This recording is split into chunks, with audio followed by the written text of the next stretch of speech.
Again, thanks to everyone who's on with us today. Looks like we have 29 attendees, which is really good.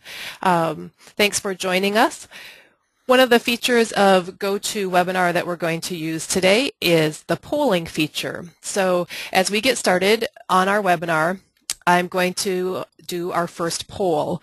During the poll, you will not see my screen because screen sharing is not enabled during the poll. So we have 8 times that I'll do a poll throughout the webinar. So we're going to start out with a poll. You should see the poll now on your screen, and when we open the poll, I can see as people vote. So if you can see it there, and can others see? Bob, can you see as people are voting as well? Yes, I can. So each time, I won't take a lot of time, but right now I can see as people are voting. I'll probably leave the poll open for maybe 10 seconds or so.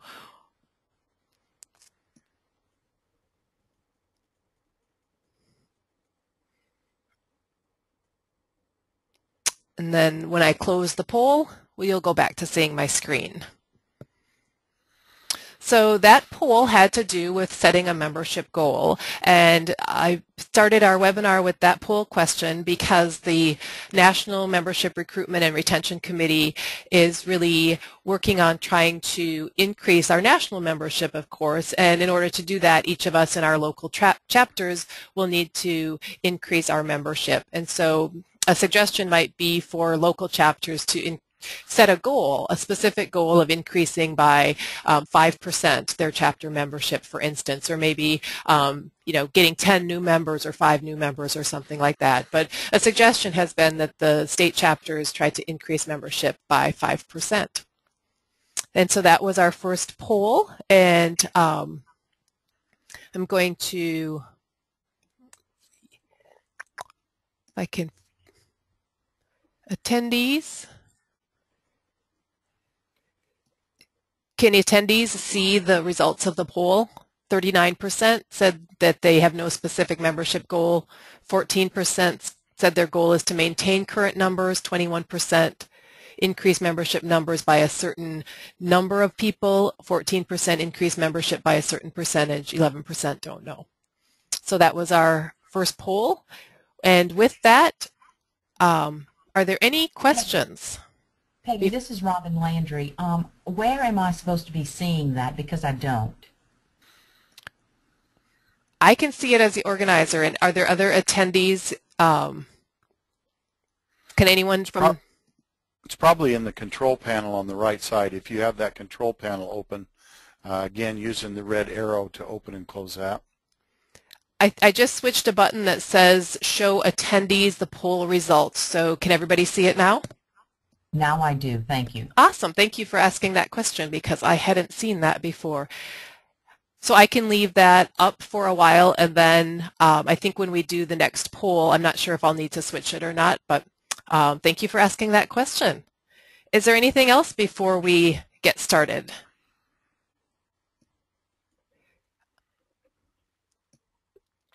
I'm going to change over to Bob's screen at this time, and he will get us started.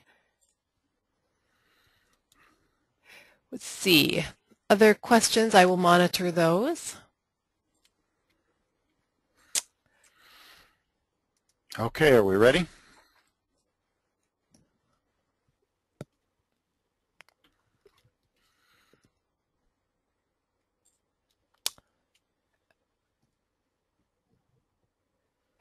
Is everyone seeing Bob's? I'm not seeing your screen, Bob. It's up on mine. Everybody see the screen that says overview of the importance of membership enrollments? Anybody that doesn't see that? No, I'm not seeing it. This is Robin Landry again. I'm not seeing it. So Peggy, are you the only one not seeing it? This is Martha Smith. I'm not seeing it. Oh, okay. It says waiting to view Bob's screen.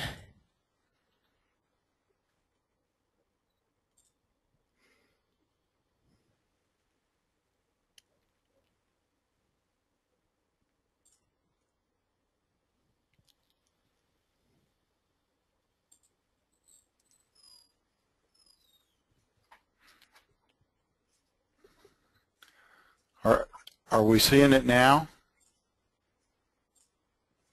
The other day we had some There we time go. lag. Okay.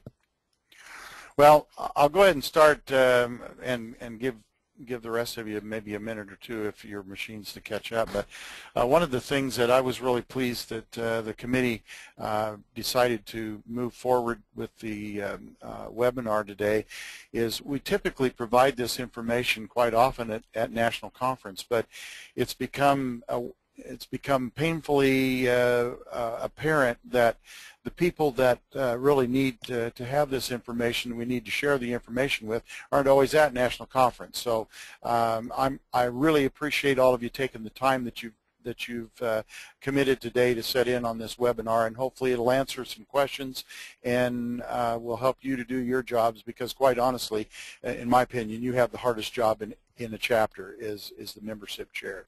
It's kind of like herding cats, and we appreciate the job that you do, and we're here to help maybe make that a little easier. You know, at the national office, everything that we do is about our members. If it weren't for the members that we have in the chapters, Bob, I'm just going to put your presentation up on my screen because we're still not seeing yours. Oh, okay. So we're now back to my screen, but it's Bob's presentation. There you go. Okay. You'll just have to have me. I'll just tell you when to advance the slide. Okay. Okay. Again, everything that we do is about members. If it weren't for our members, there'd be no reason for us to be here. We feel that it's really important that we communicate both with members and leadership. Some of the ways we do that are through newsletters, emails, and individual contacts. We assist in providing member benefits such as scholarships and recognition awards. If it weren't for these things, there's probably not a whole lot of reason for people to belong to our organization, so we feel that these are really important. Okay, next slide. Just wanted to kind of continue with the overview of the importance of the enrollments. We talked about newsletters, emails, contacts. If we don't have the correct contact information, we can't do our job to service you, our members. So that's why it's so important that we have these, that they're correct, and that they're done in a timely manner. Next slide.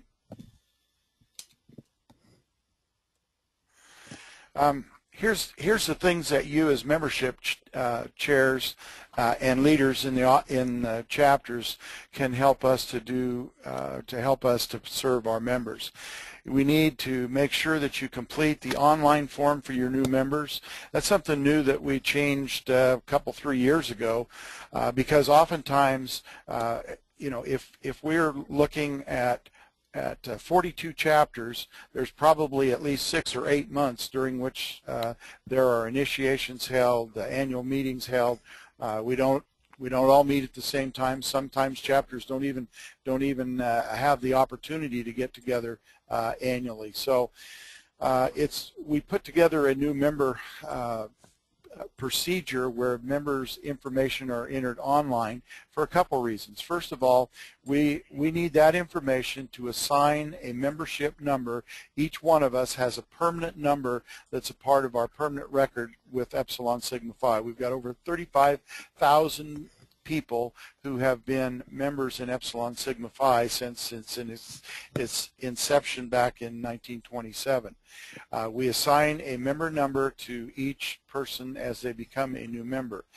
The other thing is, as I mentioned, because of the different time frames and whatnot that we all use in all the different chapters, it's really important that we get the contact information so that as soon as you have a new member, we can start communicating with them and letting them know that the emails or that the newsletters online to inform people of opportunities for professional development, awards, scholarships, and all those kind of things. If we don't get that until 6 months after a person becomes a new member, which is what happened in the old system, they've been left hanging out there for half of a year without getting the information. So that's really important.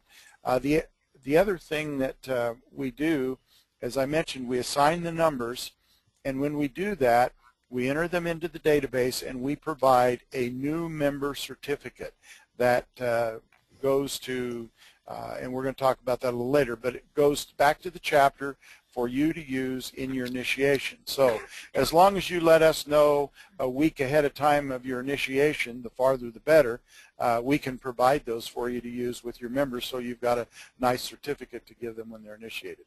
The other thing that you can do to help us is make sure that chapter officers are updated when they change.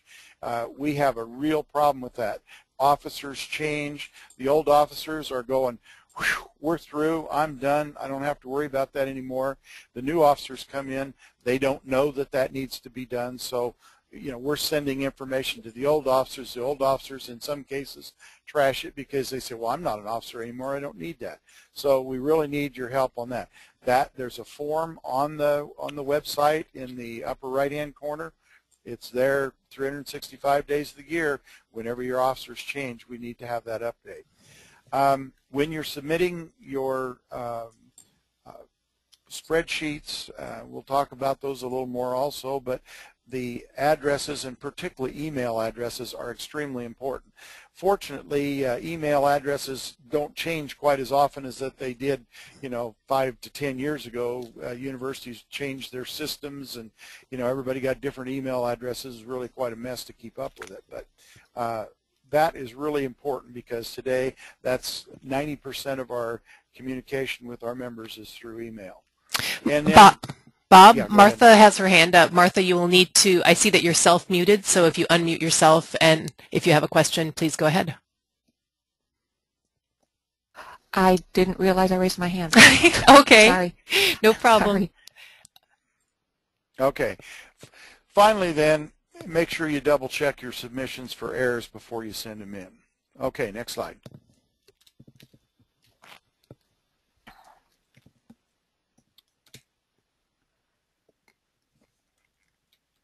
Okay. I just changed it, but it didn't go anywhere.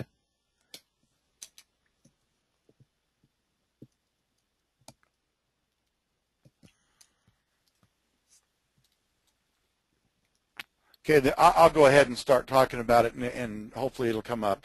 The next slide basically shows the web page. There we go. Shows the web page, and I mentioned that new member information and also chapter officer update, which is right, the red circle's covering it, but those things are always there every day of the year under that upcoming deadlines. And as I said, as soon as you enter a new member, we assign them a number. We enter them into our database of the 35,000 plus members that ESP has had since its inception. We prepare a new member certificate, and those certificates are sent to the chapter president for signatures, and so that they're available for presentation and initiation.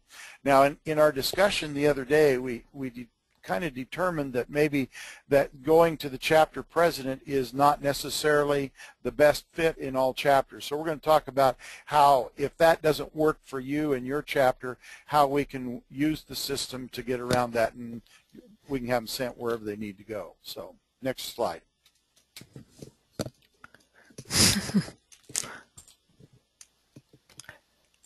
Not sure why it's not advancing, but we'll do it this way. Okay. This is the online form that you have to enter a new member. To start with, as many places as is feasible, I have a scroll box for you to scroll to your chapter, so you don't have to enter all that stuff. You can, once you're into that box, if you're from the chapter in Wisconsin, if you hit a W, it will take you, they're all alphabetical, it'll take you down to the W's, and you don't have to scroll through 40-some possibilities. You enter simply the name of the new member, their address, their city, state, and zip code, the new member's email, and their initiation date. That's one of the things that when we create a record, the initial initiation date is recorded in the permanent record, as is the chapter where they were initiated. Now, this entry form, we made a change on here, and we added the fact that the individual designated to receive the confirmation of the member entry is the person that you want to fill in here. We've got chapter president, name, address, city, state, or zip. But if you want that to go back to, for example, if you want that to go back to your membership chair, all you have to do, whoever's entering this, you just put in there who you want it to go to in your chapter. So you put their name, address, and their email, and that way we can correspond, let them know that the certificates are coming, and we've got a snail mail address to get them delivered there. So, and this came up, when Bob and I were talking and putting together the information for this webinar. This came up in that if the chair of our membership committee is entering this information, and it might be better for her to have those certificates, because the certificates are coming to me because I need to sign them, but I don't know how many certificates I should be getting. I don't know whose names she entered and how many names she entered. So Bob just edited this a little bit to make it more flexible. So just think that through. Who's entering the information, who needs to know when those certificates have been received, and so that if you need to do some double checks within your own chapters, then all the people that need the information are getting the information. Maybe the treasurer is entering the new members, and your membership chair needs to know something like that. So just a little more flexibility there. And then, Bob, I also want to read a question that we have that has been typed in. How many members nationally do we have? That's a really good question. We have annual members. We have 2,370, I believe it is.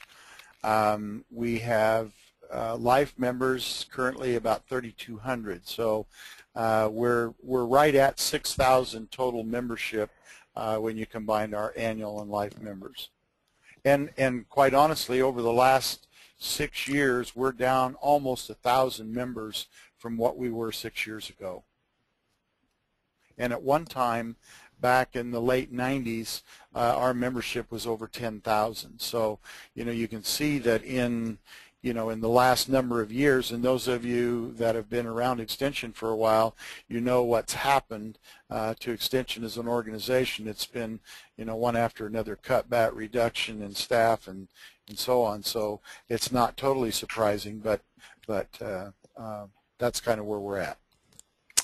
At this time, Bob, before you go on to a slightly different topic, I'm going to have some poll questions related to entering new member information. And you can keep talking while we launch the polls. They won't see our screens, but they will hear you if you keep talking. Okay, and this question, the reason we want to know that is we're trying to get a feel for who are the responsible parties. And actually, in the chapter officer update, one of the things that we ask is we want to know who is the responsible person for new members or for membership within your chapter.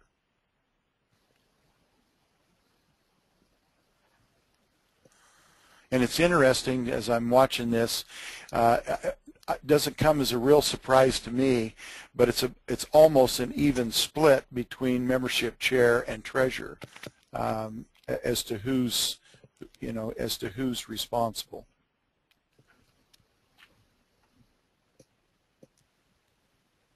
Just a few more seconds on this one, and then I'll close this one. We do have 3 poll questions in a row that have to do with new member information. Any last-minute votes on this poll? Okay, I'm going to close that.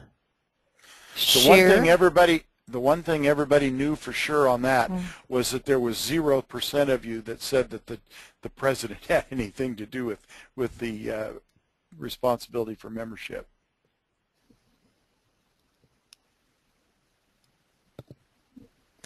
I'm going to go on to another poll on this topic.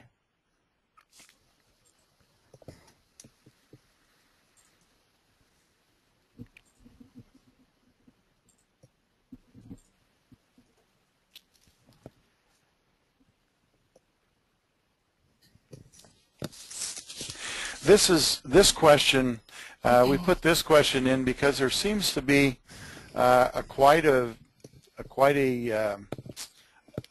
substantial number, I think, of people throughout the last years that I've been doing this, that don't understand the process on new members. And you know, we get people that ask, you know, can we where's the forum online for new member certificates? Well, the reason that we don't have one online is because of that, establishing the membership number and the address and contact information. We still get from chapters, you know, Susan Smith, Bob Black, and George Smith are new members this year, and that's all we get is their name, and that is not adequate. We're in a position where we can help you with that, but we need to know their names, we need to know their addresses, and it's really quite easy to enter them online. That way, you know that we've got them, and we're looking for those, and it's just what a better way of doing what needs to be done to make sure that that we get our new members taken care of.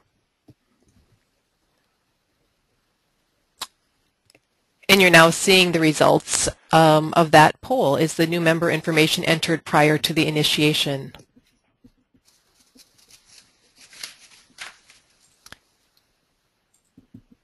And one more question on this topic, which is a quick one to answer.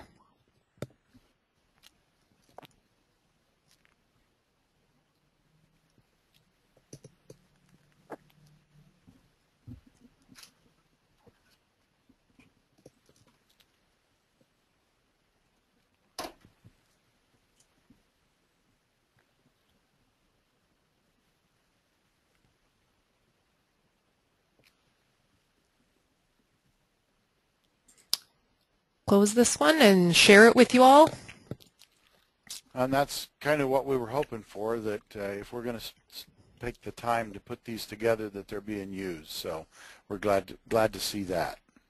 The other thing on the new member certificates, that if you're not aware of it, on the new member certificates, the Extension Professionals Creed is a part of that new member certificate. So every one of our members that gets their certificate has a copy of that. So, okay, with that, we're ready to move on now to understanding and using the information you receive from the national office.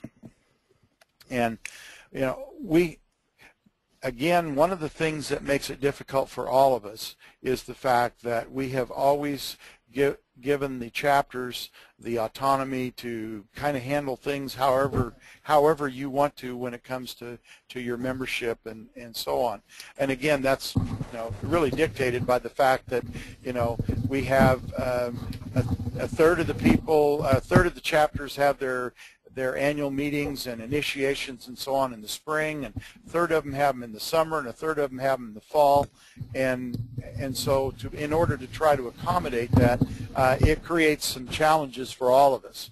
The dues year runs from the 1st of October till the end of September. So on or around the 1st of October, we send out a series of 3 files to each of the people that we think, based on the last information we've received from your chapter, who need to know it. But we do send it to the chapter president, we send it to the chapter treasurer, and we send it to the membership chair. And based on the poll that we just had, I think you can see why we needed to do that. You know, the chapter president is responsible for everything within the chapter, so they need to know that that those have come out, so that they can provide encouragement to the treasurer and the membership chair to get it done. But we send a 3-page instructional document is one of the files for completing membership enrollment, and sometimes I really wonder whether those are ever read, and we really try to put that together to help you through the process, but it doesn't do a whole lot of good if you don't look at them. We also send you a file containing what we have on hand as the information for your life members. And we send the third file, actually I guess we send 4 files. The third file is a file containing your annual members, those who have paid dues sometime in the last 5 years. And we'll talk a little bit more about the last part of that, about why in the last 5 years. And then we have a dues submission form. Okay, next slide.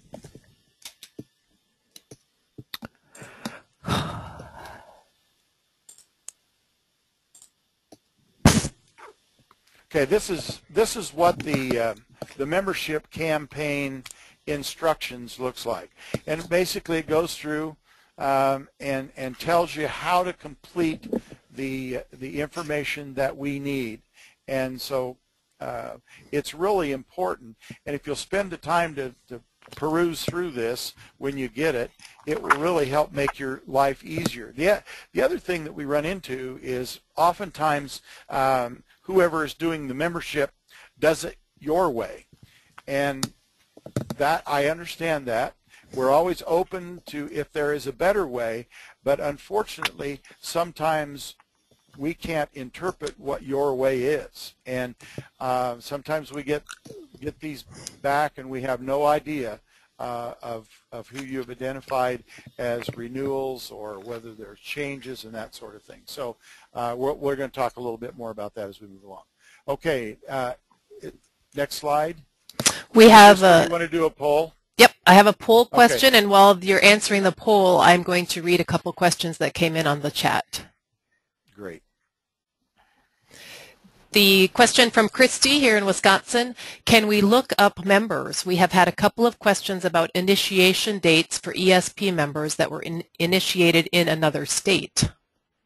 That's a good question. At this point, we do not have our system set up to allow off-site or online exploration of the data that we have on our members. But all you have to do is drop an email and say, I need to know when Sally Smith was initiated. She's in the the XYZ chapter, and we're more than happy to do that. We do that all the time. And a second question, I think this is just I think more of a comment from Jeanette. And in our state, the treasurer serves as membership chair. It works because they are the ones collecting and depositing the check and then sending it on to national. And that's why there were nearly 50% of the chapters responded that way. And I'm sure that's exactly the reason it's done that way. I think this poll question that you just put up the responses for is pretty indicative of why we have problems. And I guess the issue here is we can't send the information to people if we don't know who the right person is. It's the old assume. If you assume that we know who your membership chair or your treasurer is, and it's somebody that we've never been notified of, it's pretty hard for us to do that. So that obviously points to an area where we really need some work, and that chapter officer update, I think, is probably the key to that. So we need your help with that one. Okay, now we are on the annual member spreadsheet. This is just a shot of what one of yours may look like. This one happens to be from my chapter here in Idaho. And the first column is a column entitled Renew. And on the instructions sheet that I just mentioned, on the second page of it, there is this little table that shows what the correct responses are. Now we've actually updated this. The renew yes was listed in the text rather than the box. So next year we're going to add that. But these are the choices. Did they renew? Yes. Are they deceased? Did they discontinue service for other than retirement? Do you want them dropped for non-payment of dues? Now I mentioned, and it says here 5 years is a reasonable length of time. rather than having you try to figure out if I paid my dues and was a member, you know, if I missed last year, we don't want you to have to re-enter all that stuff. So that's why we leave them on for 5 years. Now, if you've got someone who has discontinued service and you know that there's no chance of them becoming a life member or returning back within the immediate future, drop them and get rid of them off and put discontinued service, and we'll drop them off your sheet.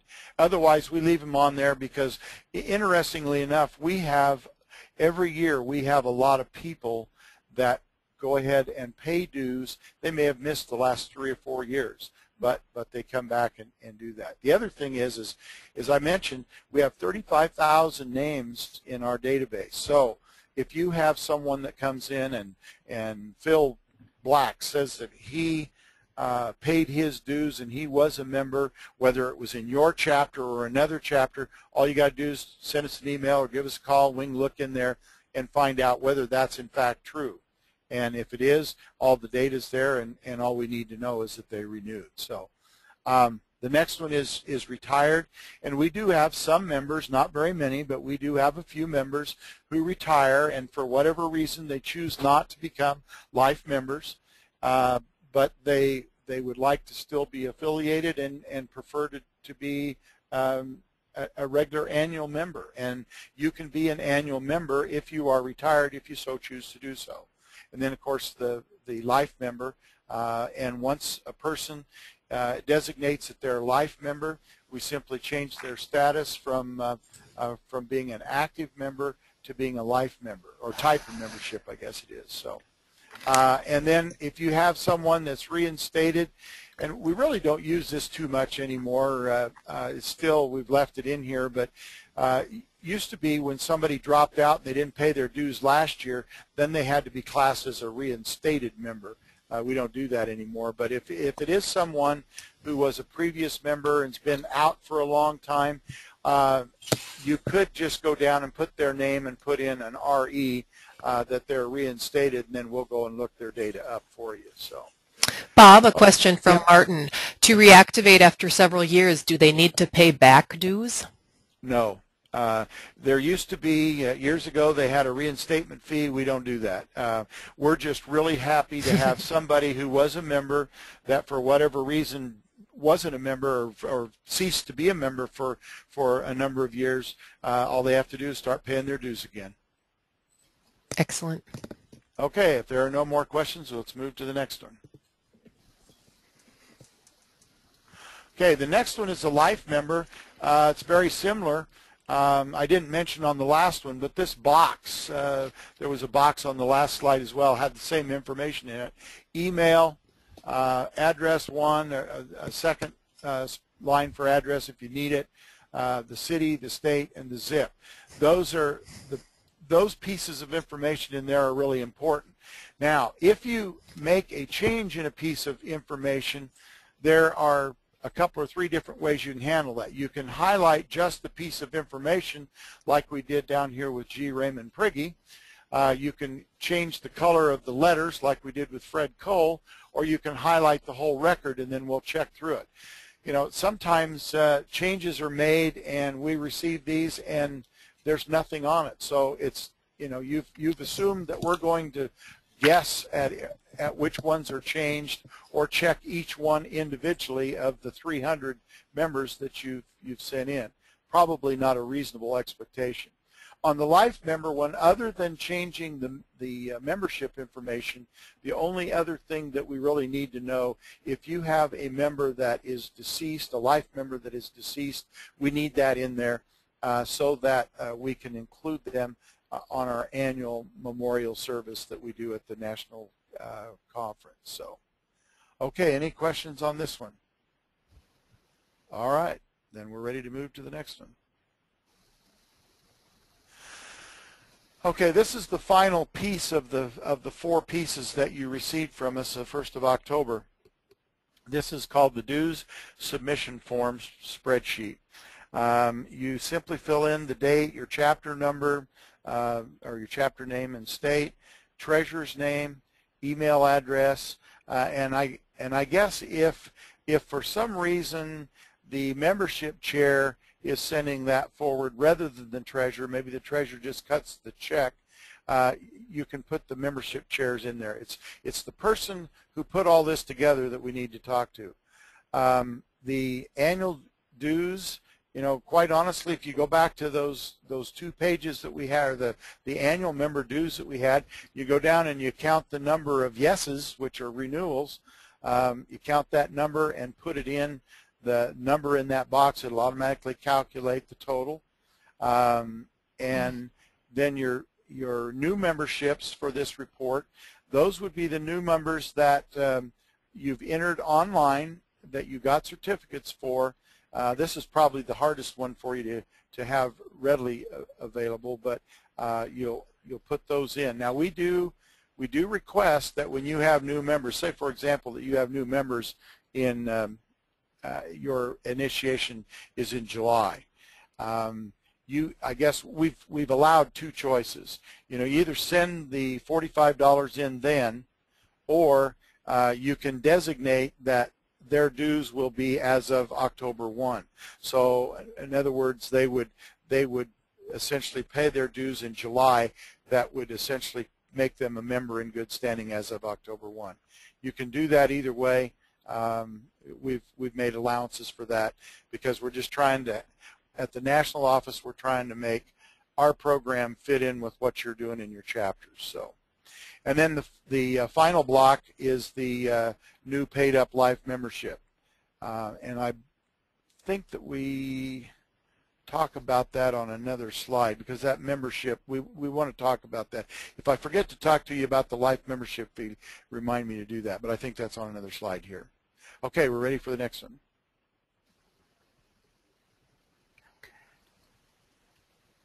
Oh, okay, we got a poll.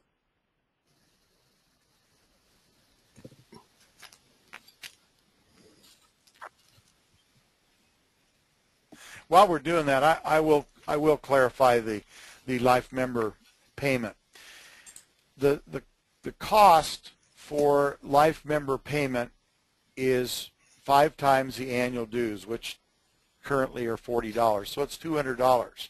Now, if you have members who have paid their annual dues and they retire sometime after they've paid their annual dues and prior to September 30th, and they decide to become an annual member, we credit them for that $40. So their dues, their life member dues, still cost them $200, but they paid 40 of it up front as an annual member, and then their balance of it would be $160. Now the place that we run into a little confusion with that is if you paid your dues for 2013, and this was an example we had this fall. Individual paid their dues for 2013, which made them a member in good standing from October 1 of 2012 to September 30th of 2013. They wanted to credit that $40 and pay life member dues in December, and that's in a different dues year. So at that point, their option was $200. So just so you're aware of that. And it looks like by far the majority, the treasurer sends in the dues. So. And we have one more poll at this time. Okay. Number 7. And this poll question is one that you can mark everybody. If everybody, maybe it's just president and treasurer, you can mark those 2. So you can mark anywhere between 1 and all of the answers.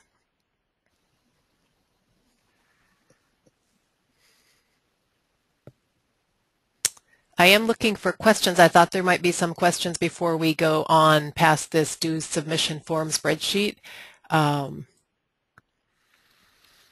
Well, I'm going to have a question. One or more of you have responded that someone other than the treasurer or the membership chair should receive the campaign information. and we need to talk about that a minute. And the issue is, I don't know how we would know that that happened. There is one chapter who has requested that we do that,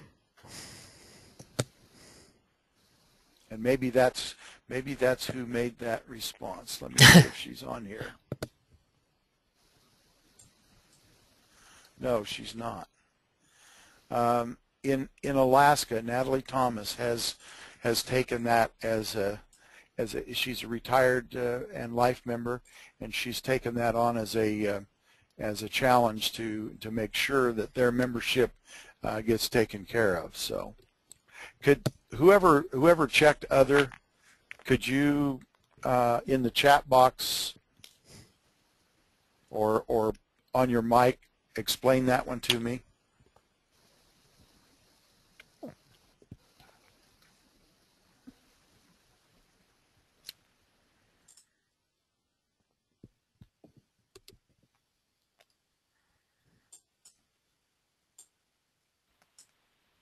You don't need to be bashful.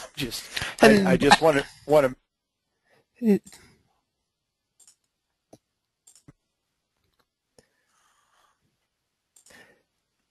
They may be muted. Okay. So that's what I was. So I think. Oh. So I was trying to find if there was anybody that was muted that I should unmute. Bob, I think why don't we go on and we'll leave that for the questions. Okay. Membership reporting, as I mentioned, and I think probably most of you are aware, membership dues our dues year are October 1 to August 31st. We send out the campaign files the first part of October to the president, the membership chair, and the treasurer. If you're no longer in one of those positions, please forward it to the correct person. And I don't have that on here, but it'd also be nice if you would notify us so that as Gina tries to work through the problems that we experience with enrollments, that she's communicating with the right person. So that's really important. Bob, Okay, I think I found the answer to your question. Stacy in Kansas says, in Kansas, an accounting specialist and extension admin works with the treasurer to submit all the dues. This person has this as part of her responsibilities. Okay. Sorry, Stacy, I couldn't find that question pod for a second. So let me ask Stacy a question then. If we're getting this to the president, the membership chair, and the treasurer, is that still working for you and your chapter? Stacy, I've unmuted you. Go ahead.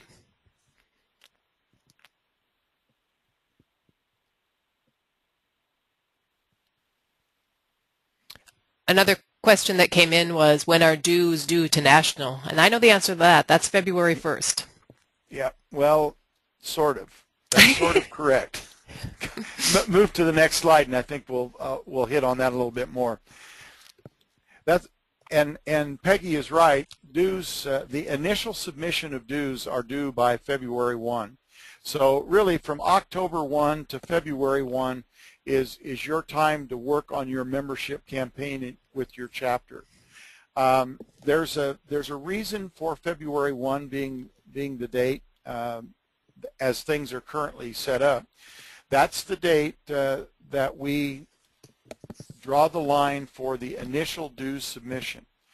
This has always kind of been amusing, I guess, in a way, ever since I've been involved with Epsilon Sigma Phi, which is well over 20 years at this point. But that our dues year is October 1 to September 1. That's when we accept dues. We'll accept them any time during that time, but we had to pick a point in time to determine the number of active or annual and life members within a chapter for making the determination of how many delegates the chapter will be able to send to the National Council meeting, which is our national annual business meeting. And that's a requirement of our Constitution and bylaws that we do that. It also gives us the number, we use that same formula to determine the number of votes that a chapter has when they're voting on recognition awards. So for example, if you have a chapter that has 150 members or less, and that's life plus annual members, you're entitled to 1 delegate and you're entitled to 1 vote when it comes to recognition awards. If you have 151 to 299, you're entitled to 2 votes. If you're over 300, you're entitled to 3 votes. And that's, we have 1 chapter with 3 delegates and 3 votes, and all the rest are either 1 or 2. So that's the reason that we, at some point in time, we have to draw a line in the sand and say, this is when we're going to make the count. But actually, the correct answer for when dues must be submitted, or when they can be submitted, it's actually from October 1st to September 1st. We take the month of September off simply to be able to make sure that we have everything ready and start preparing the stuff to start over again in October. So hopefully that that answers your question. We do try to get the campaign materials emailed out early in October. You know, my goal is usually to try to do it the first week of October, and generally we try to hit that. Depends on when National Conference is. This year National Conference will be during that time frame, so it may very well be after we get back from conference. So, okay.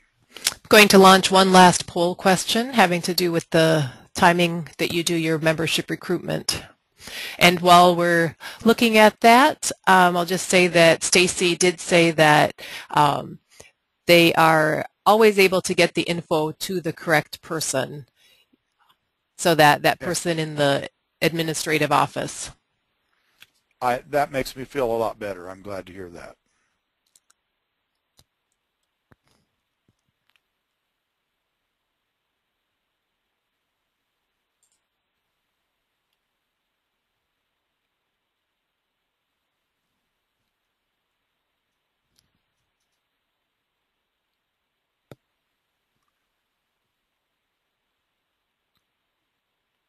So as we're finishing up this final poll, I'm not going to take too long for this one because we need to move along. I'm going to go ahead and close and share for just a few seconds.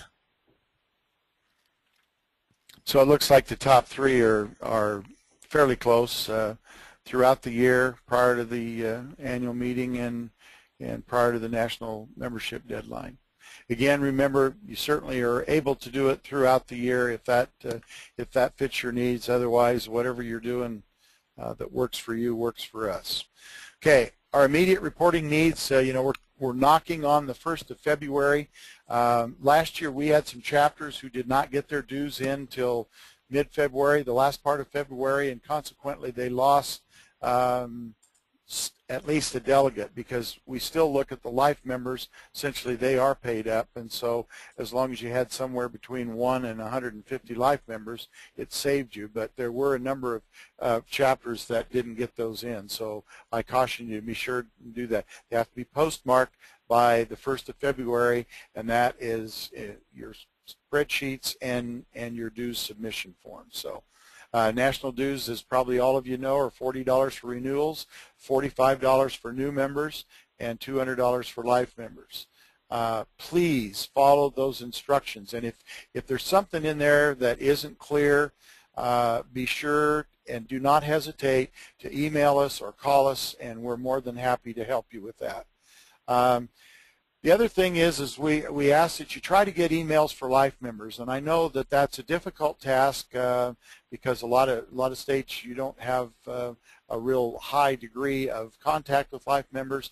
But the more life members we can transition over to emails, it saves our organization about $4 a year per member, as opposed to mailing and sending the newsletters to those folks. Try to identify the members that are deceased. Again, we know the life members are definitely the most difficult ones to work with. Try to maybe get some of your life members engaged in that. And I know in some states the chapters utilize the university administrative offices to be able to track down where people are at. I didn't mention this on the dues submission form, but this is a big one.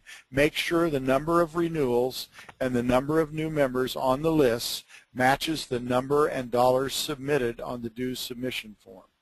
You would be surprised how many of those we get in where they don't match. And I know that we all can count. We just need to make sure that we double check that to make sure that it's correct. Again, submit dues and enrollments on or before February 1st. If you have questions, please call. We're happy to assist you, and that's what we're here for. And finally, questions that we had, explanation of life member dues, I think I pretty well covered that. If they're paid during the year after annual dues were paid, and that means between October 1st and September 30th, they're $160. If the life member dues are being paid in a year where annual dues were not paid yet, then it's $200. Another question that we received when you registered was transferring members into a chapter. That's a really simple process. All you have to do is email us or give us a call and say that Sam was in the Alpha Row chapter in Kansas. He's now in the Theta chapter in Idaho. We go in and change Kansas to Idaho. That's how, you know, there's 2 letters that we have to change, and they've automatically become a member of a different chapter. That's really easy. The other thing that is helpful is if you have someone who transfers out of your chapter and they're going to work at an extension position in a state where you know there's an ESP chapter, if you will communicate that information to us, we will put them on that chapter's list, so as they do their membership recruitment, they can catch that person and invite them to be a member of your chapter. And that's it. I'm going to do one more short section of the agenda, and this will just take a couple minutes, and then I'm going to open mics, and as we move into the final section, we can catch any questions that have been burning that we haven't gotten to yet, and then we'll just have a few minutes for some Q&A and discussion. At this part, just wanted to show you again the national website.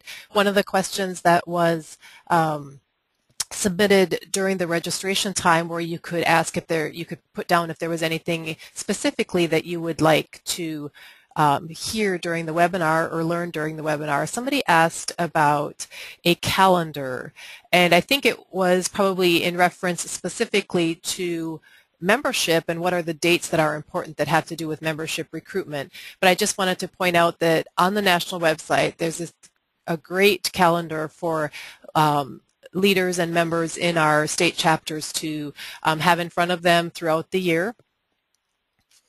So again, from the home page of our National ESP website, on the left side, calendar, and it brings this up.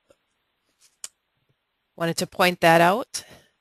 And then also, someone asked, again at the time of registering for this webinar, someone asked about membership forms and if there was a standard membership form that all chapters were using, and the answer to that is no, there's not. But in response to that, the national, our Membership Recruitment and Retention Committee, we submitted to Bob some of our membership forms, and he has them now on the national website for everyone to edit, use as they see fit if they would like to.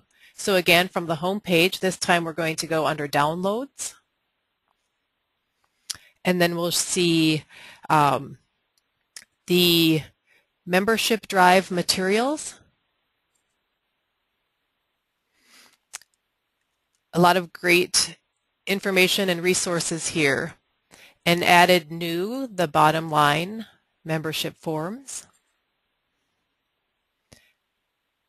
And Bob has these set up so that you can preview what the form looks like.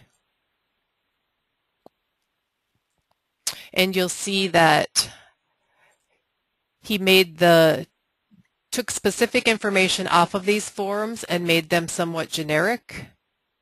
So you can You can download it, or you can just preview it. In this case, I clicked the download button.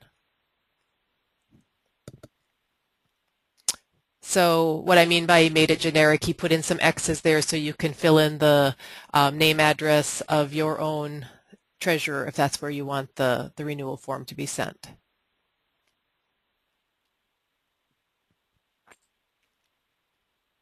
So again, from the national website, under the Downloads tab, there's membership resources, and in these are just new, just been posted last week. So 4 different examples of membership forms that you could look at if you were looking to maybe redo yours or just go with something different.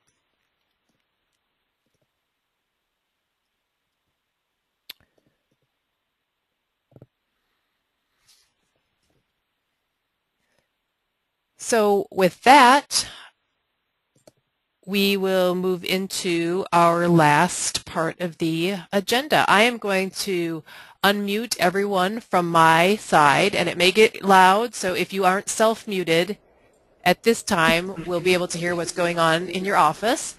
So if you aren't self-muted, please do so now.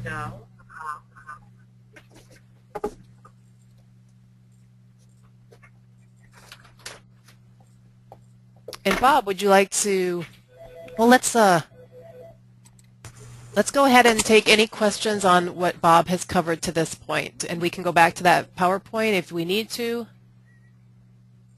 Again, I'm unmuting from my end so that we can have discussion, and if you'd like to self-mute, that would be really helpful.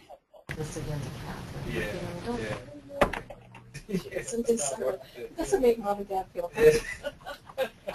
But I think he's going to be a good guy. Okay, good.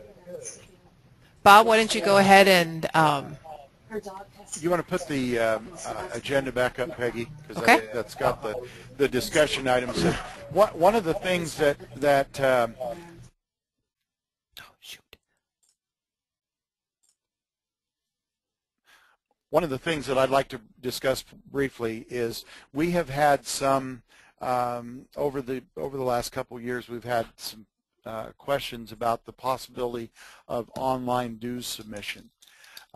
We do have that is a possibility where an individual would go in and select their chapter, and based on the input that we get from your chapter, if your chapter has got $25 chapter dues, we would put that in. So for example, if I'll just use our state for example, let's say Idaho's dues were $40 for national, and let's say they have $25 for chapter dues, then I would go in as a member, and I could pay my dues, identify that I'm with the Theta chapter, so my dues would show that I would have the $25 dues for the chapter, $40 for national. I could do it with a credit card, and then we at the national office would send to the chapter probably on a monthly basis the chapter dues that had been collected. I was approached by a company that has a program that can do that.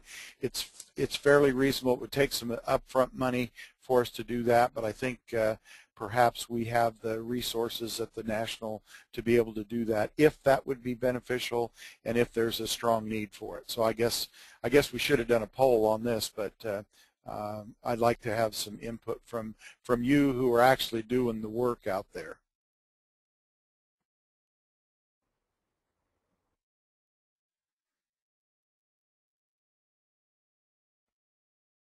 Anybody there?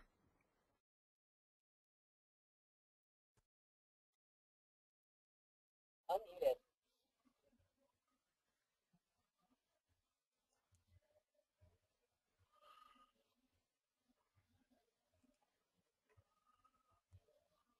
Does anybody have any thoughts on that? Yeah, my role is like spinning. We closed on the 25th, was Friday, and I've been trying to get more physically fit.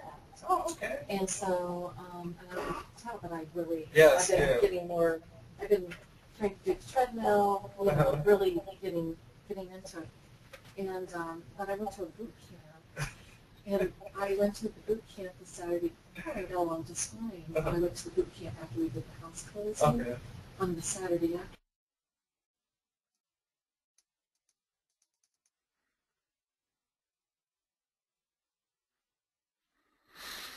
Well, I haven't heard anything from anybody's response on that, so maybe it isn't as important an issue as we might have thought. The next item that we were wanted to get some input from folks on was what additional support that you might need, or things that we can do here in the office as we go through this membership recruitment, retention of members, that would help things to be a little more effective and a little more efficient. Any thoughts on that?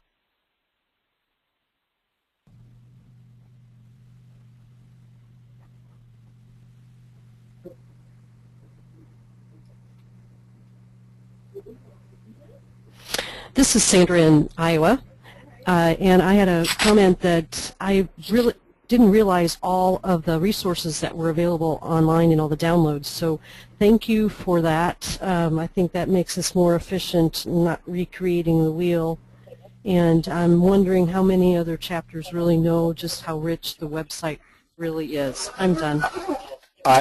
I have to tell you that that's been one of the big discouraging things in my position with this. Is I put a tremendous amount of time into the website trying to keep materials updated and whatnot, and it's just amazing how many people have no idea we even have a website. And I don't know what we do to increase that awareness, and certainly I'm always open to things that you need that I could put up there that would help you, whether you're a membership chair, a treasurer, or one of the other leadership in your chapter. We want those things to be there, readily accessible for you to help you do your job. Bob, this is Robin Landry in Louisiana, and any email that we send out, we always put a link to not only our local chapter page, but also to the national page, encouraging them to take a look and make themselves familiar with what's there. Also, too, to help them become more aware of what ESP has to offer, not only on the local level, but also on the national level. I appreciate that. I think that's something that we need to continue to do, is just continue to tell people that things are there. And I'm always open too, if there's some things that we need to relocate or to make them a little bit more accessible. I've done this long enough to know that what seems perfectly clear to me might not necessarily seem perfectly clear to everybody else. So I'm always open for suggestions on that. Well, I want to thank you on behalf of the Alpha chapter for all that you've done to get all of this on the national website.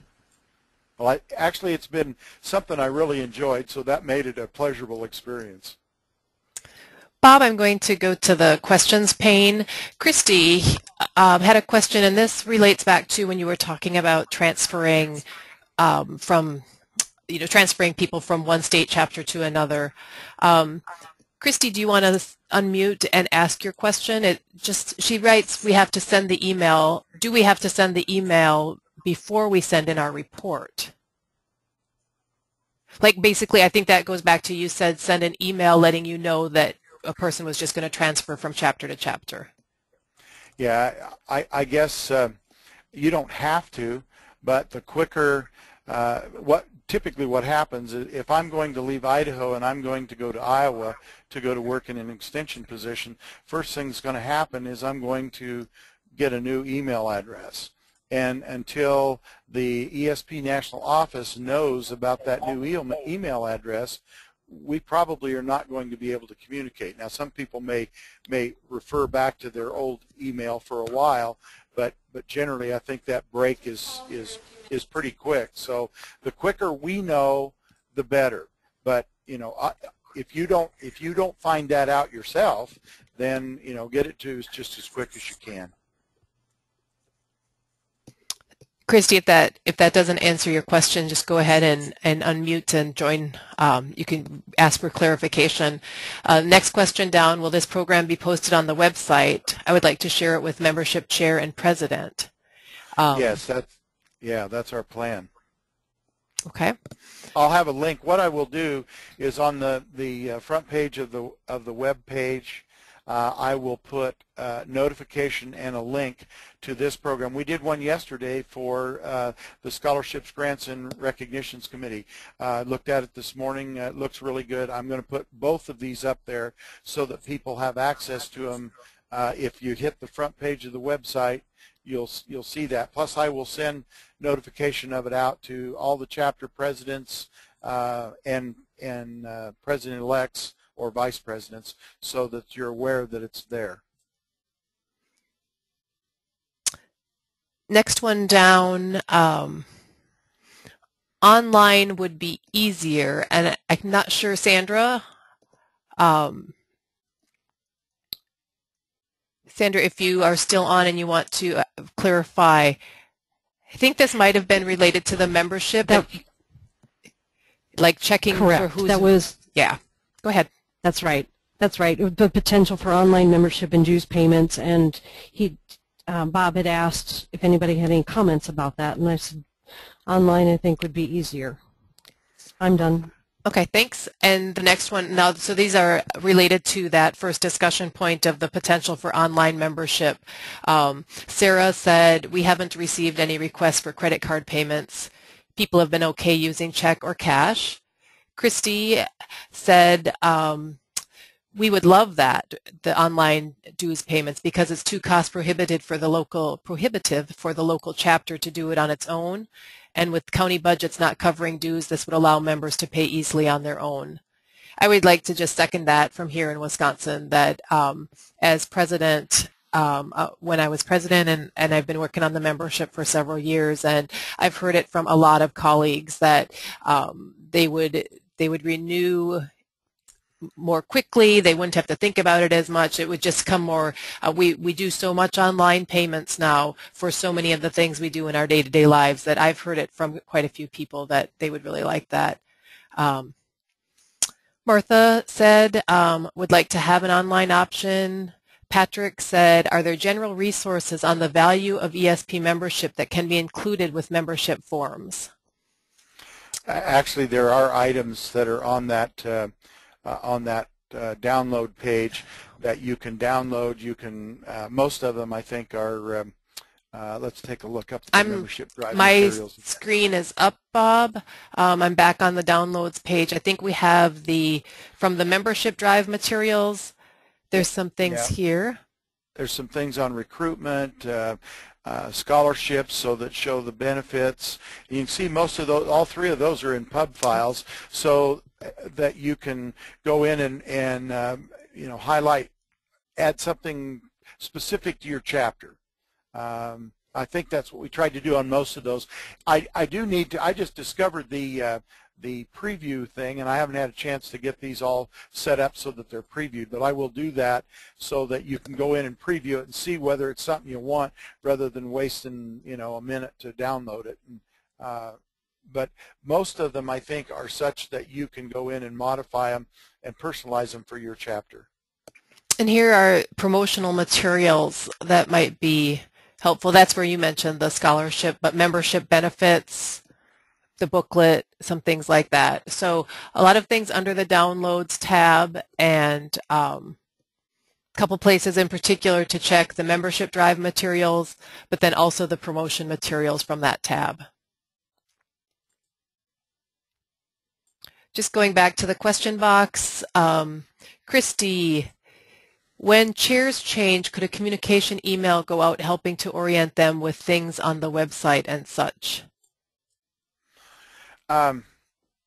Will this webinar that we did here, will this serve to meet that goal that you just mentioned? Because if it is, we can leave this up and people can access it anytime, from literally from any place, and to review the materials at their own leisure, or whenever they have time to do it. I would think that would be helpful, and maybe also just, I know for the National Membership Recruitment and Retention Committee, we have talked about what we should be writing and submitting for the Connection newsletter for each edition that comes out. So maybe some more effective and timely communication in the newsletter as well that could alert people to all the things on the website and such. Might be another idea. Another thing, we can take this little PowerPoint deal that we've got and put notes with it, so that you know, you can, if you've got time, and you know, if that's a better way for you to do it, you can pull that down and look at it and refer to the notes that go along with each slide to get some further information. And of course, the other thing that you all need to remember, at any time that you need help, all you have to do is call. Well, Bob, we are out of time, and I want to thank everyone for joining us today. One of the things, the very last question was additional webinars that you would find valuable, and one of the other webinar ideas that the National Membership Recruitment and Retention Committee had was a webinar that would go even more in depth into the national website.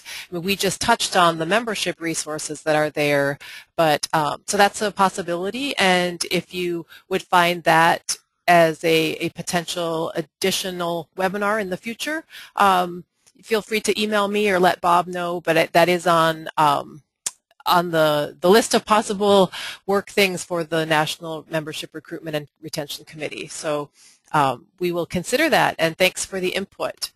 Bob, any final thoughts from you? And from me, I just want to say thanks again, everyone, for joining us. And Bob? I'd second that. I know how all of you have got a 80-hour-a-week job, and you take time to do the work you do for ESP on behalf of your profession, and we do appreciate it.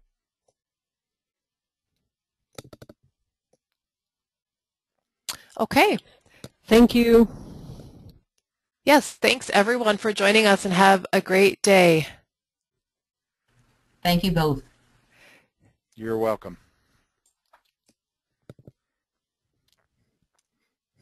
Donna, is your mic open? I see you just... Donna from Mountain Time, just joining us. Sorry, I'm going to stop the recording, and thanks everyone.